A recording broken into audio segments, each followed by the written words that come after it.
అవని, ఏం ఆలోచిస్తున్నావు? నా గర్భాన కారణ జన్మురాలు అత్తయ్య లాంటి జాతకం గల పాప పుట్టబోతుంది అని సిద్ధేశ్వర స్వామి చెప్పారని మీరంతా చెప్పారు కదా. అందుకే నేనెప్పుడు గర్భవతినవుతానా అని ఆలోచించుకుంటున్నాను. ఆ మాటలు విన్న తరువాత నాకు చాలా ఆనందం అనిపించింది. కానీ మీ అక్క వచ్చి డాక్టర్ ఏం చెప్పిందో చెప్పిన తర్వాత నా మనసంతా అదోలా అయిపోయింది. అమ్మవారి దయ ఉంటుందని అమ్మ అంత నమ్మకంగా మాట్లాడుతుంటే నేను కూడా మాట్లాడాను. కానీ ఎందుకో నాకు కూడా కొంచెం భయంగా ఉంది. నీ మనసులో ఎంత బాధ ఉందో నాకు తెలుసు. మా ఇంటి గురించి ఆలోచించి పైకి మాత్రం మామూలుగా ఉంటున్నావు. నేను బయట నుండి వచ్చేసరికి మీ అందరూ చాలా ఆనందంగా కనిపించారు. ఆ దృశ్యం ఇంకా నా కళ్ళ ముందు కనపడుతుంది. అందుకే అది నిజం చేస్తే బాగుంటుందని నాకు అనిపిస్తుంది. మా కుటుంబం గురించి ఆలోచించి నువ్వు నిర్ణయాలను తీసుకోవద్దు. ఇది నీ జీవితానికి సంబంధించిన సమస్య. అదేంటి బావా, కుటుంబానికి తల్లిదండ్రులకు మోసం చేసే మాటలు మాట్లాడుతున్నావు? అదేంటవని అలా అన్నావు? ఈ తాళి నా మెడలో నువ్వు కట్టనంత వరకు నా కుటుంబం వేరు. కట్టిన తర్వాత ఇది మన కుటుంబం అయింది. నువ్వు రానంత వరకు నా జీవితం వేరు. నువ్వొచ్చిన తర్వాత మన జీవితం అయింది. అలాంటప్పుడు నువ్వు మా కుటుంబం, నీ జీవితం అంటూ ఎలా మాట్లాడుతున్నావు బావా? నేనొక మాట అడుగుతాను, నిజం చెప్తావా బావా? మన పెళ్ళైనా అవ్వలేదని అమ్మా నాన్నల దగ్గర అబద్ధం చెప్పాను. నీతో నేను అబద్ధం చెప్పను. ఏం అడగాలనుకుంటున్నావో అడుగు. అడుగుతున్నా. అడుగు. అడిగేస్తున్నా. అడగమనే అంటున్నా. డాక్టర్ చెప్పిన మాటల ప్రకారం నేను ప్రెగ్నెంట్ అయ్యి బిడ్డలను కంటే నాకు ప్రమాదమని అన్నారు.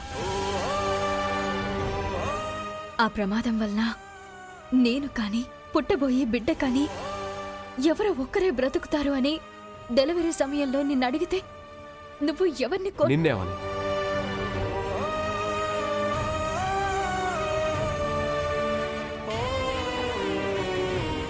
నిన్నేవని? నేను మొదటి చూపులో ప్రేమలో పడిపోయినా ఈ అవని నాకు జీవితాంతం కావాలి. 100 ఏళ్లు కలిసి బతుకుతామని ప్రమాణాలు చేసుకున్నాం. 100 ఏళ్లు నా భార్య తోడు నాకు కావాలి. 7 జన్మలుంటాయన్నది నిజమైతే ప్రతి జన్మలోనూ కలిసి ఉండాలని ఆలు మగలు కోరుకుంటే అది నిజం అవుతుందని శాస్త్రం చెప్పింది. వాస్తవం అయితే ఆ 7 జన్మల్లోనూ నా ప్రియ సఖి నాకు కావాలి. అవని లేకుంటే ఈ శ్రీకరుండడు.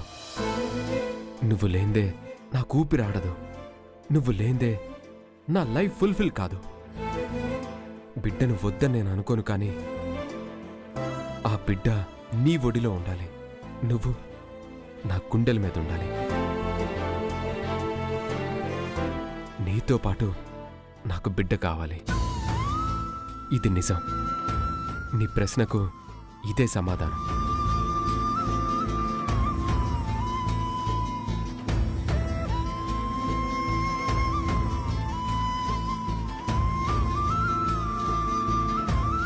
ఈ ప్రేమను చూస్తే చాలు నీకోసం ఏవైనా చేసేయాలనిపిస్తుంది బావా.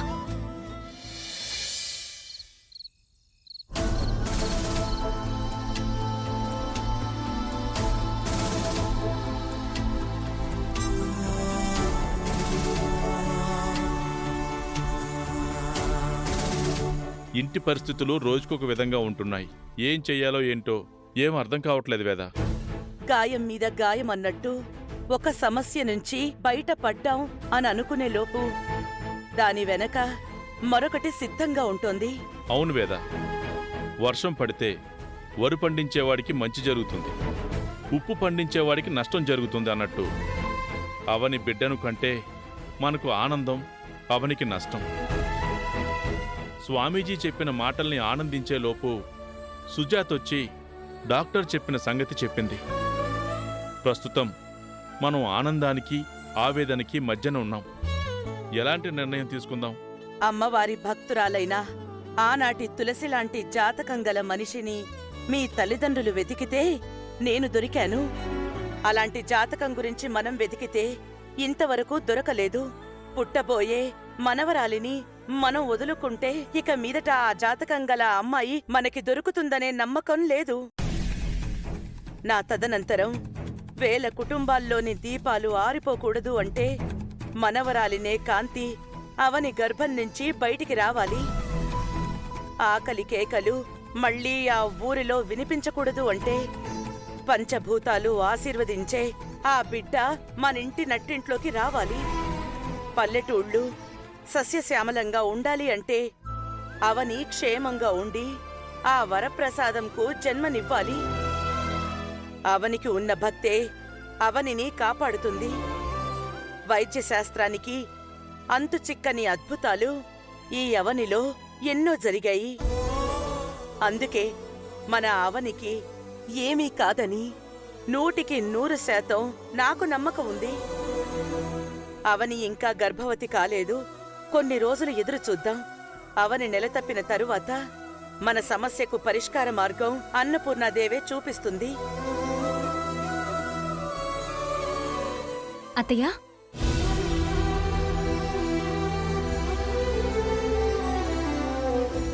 తీసుకోండి.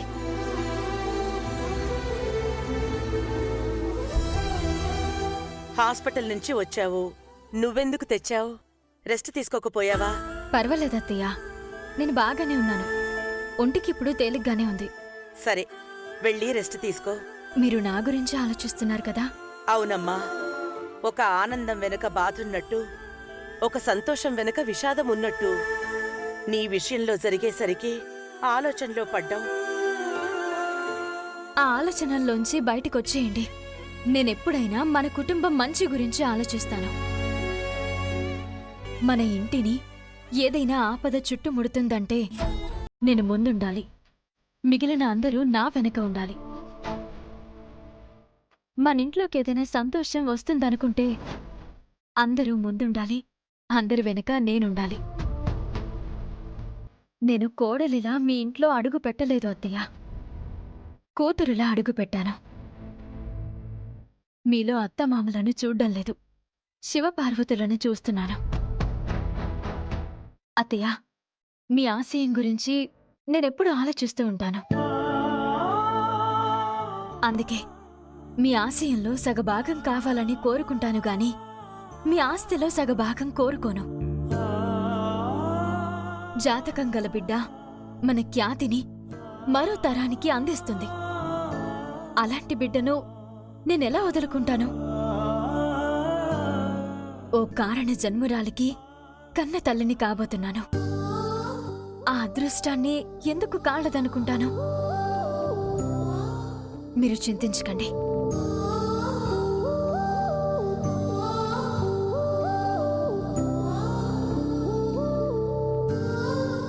అవని త్యాగగుణం చూస్తుంటే నాకు చాలా గర్వంగా ఉంది. తను మన కోడలు కావడం మన అదృష్టం. అవని ఉద్దేశం క్లియర్గా ఉంది. అందుకే అవని బిడ్డని కనడమే మంచిది. అంతా అమ్మవారే చూసుకుంటుంది.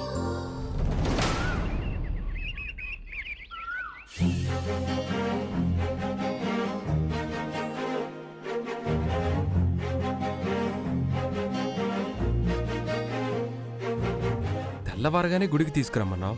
ఎందుకవని? ఏదైనా స్పెషల్ ఉందా? రాత్రి నాకు సరిగా నిద్ర పట్టలేదు బావా. ఓవైపు అక్క బిడ్డను కనొద్దని అంటుంది, మరోవైపు పుట్టబోయేది అత్తయ్య లాంటి జాతకం గల బిడ్డ అని సిద్ధేశ్వర స్వామి అన్నారు.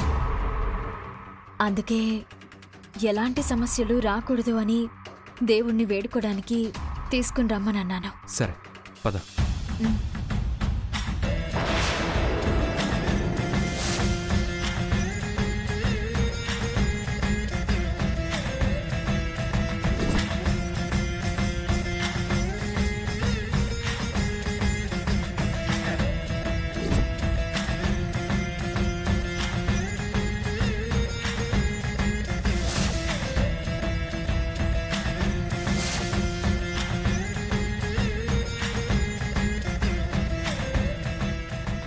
అర్చన చేయమంటారా? అవును పూజారి గారు, కానీ మా పేరు మీద కాదు, మాకు పుట్టబోయే బిడ్డ కోసం చేయండి. నీళ్ళోసుకున్నావు తల్లి? ఇంకా లేదు.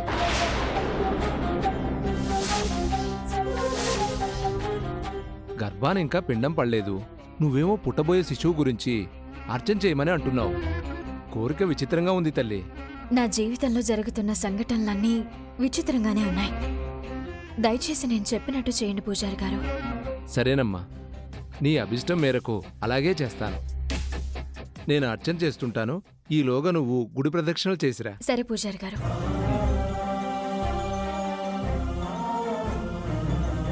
రా బావా. అవని నువ్వెళ్ళు, నేను వెయిట్ చేస్తాను. సరే.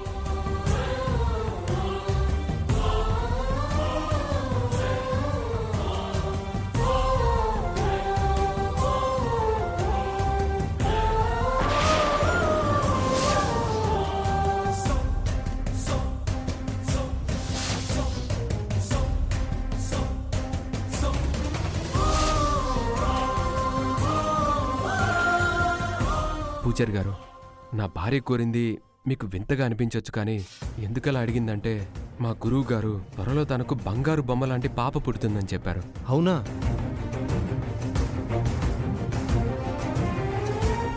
మీకు సిద్ధేశ్వర స్వామి గారు పరిచయమేనా? పరిచయమే.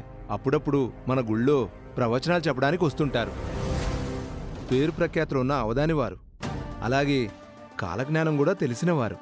ఆయనే చెప్పారు. అయితే ఖచ్చితంగా జరిగి తీరుతుంది. ఇలాంటిదేదో జరిగి ఉంటుందని నాకు అనిపించింది. తల్లి బిడ్డకు మంచి జరగాలి.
తీసుకోమ్మా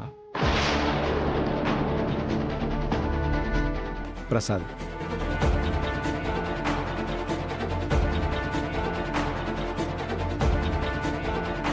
తీసుకోండి బాబు.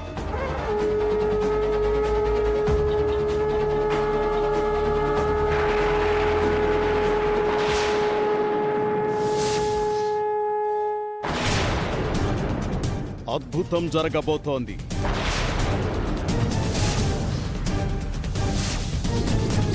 మరికొన్ని క్షణాల్లో ఓ మహాద్భుతం జరగబోతోంది.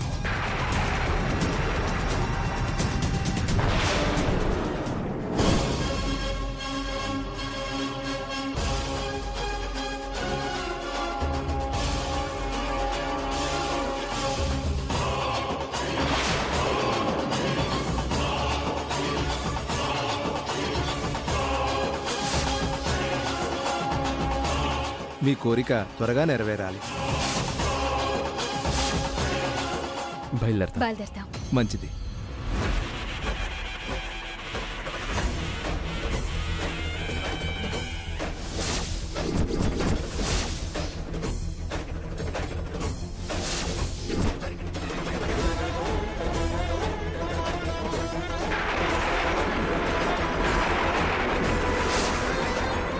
అద్భుతాలు అన్ని వేళలా జరగవు, అందరి విషయాల్లోనూ జరగవు.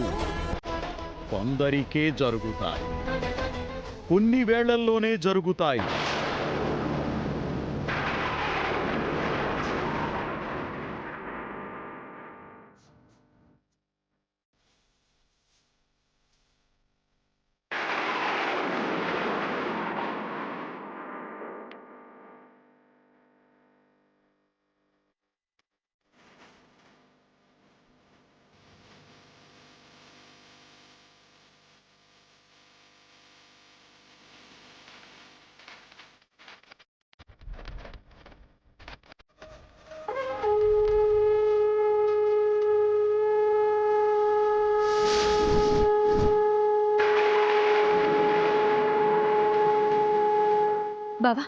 బయలుదేరదామా? మ్మ్.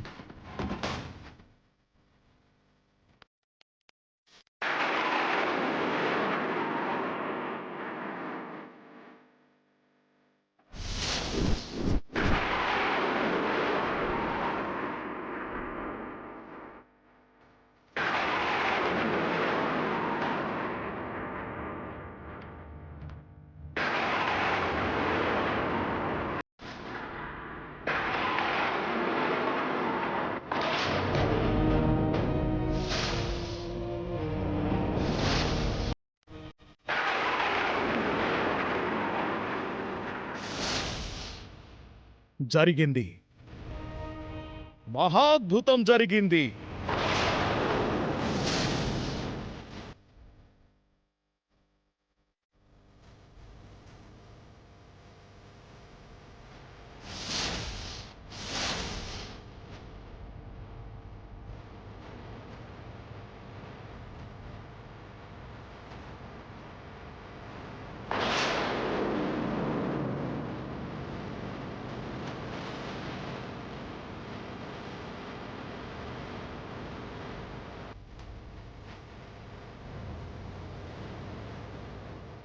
ఏమైందవని? ఏమండి, సడన్ గా నాకేదో అయినట్టు అనిపిస్తుంది. దాహంగా ఉందా? మంచినీళ్ళు కావాలా? ఉండు, ఇప్పుడే తీసుకొస్తాను. ఆహా, వద్దండి.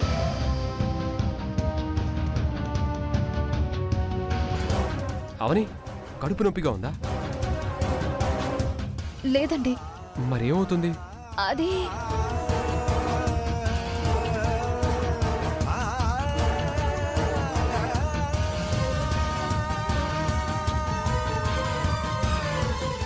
అవని,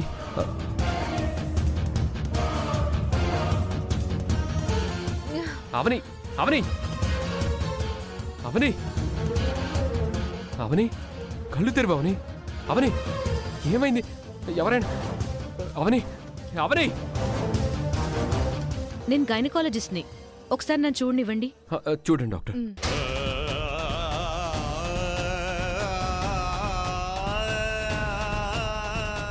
ఏమైంది బాబు? సడన్ గా కళ్ళు తిరిగి పడిపోయింది.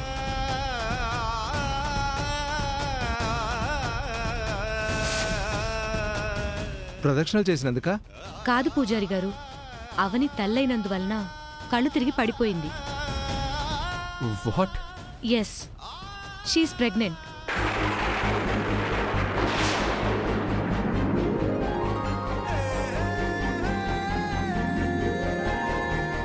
Doctor, really? Yes. Avani, Avani, లే అవని, నువ్వొక శుభవార్త విందు. లే అవని.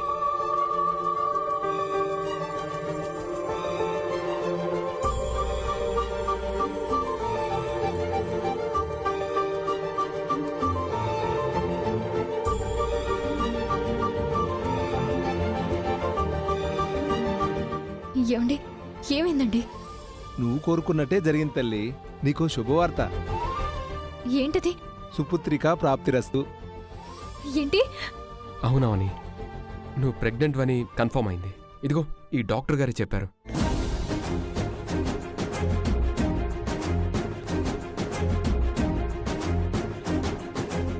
మీరా? ఈవెన్ నీకు తెలుసా? ఆ, అవనికి చిన్న యాక్సిడెంట్ అయినప్పుడు వీళ్ళక్క నా దగ్గరికి తీసుకొచ్చింది. నేనే ట్రీట్మెంట్ ఇచ్చాను. Thank you so much doctor. సమయానికి వచ్చి గుడ్ న్యూస్ చెప్పారు. బట్ ఆ రోజు నేను అవని కండిషన్ ఎలా ఉందో. డాక్టర్, మా అవని బిడ్డను కనాలని బలంగా కోరుకుంటుంది.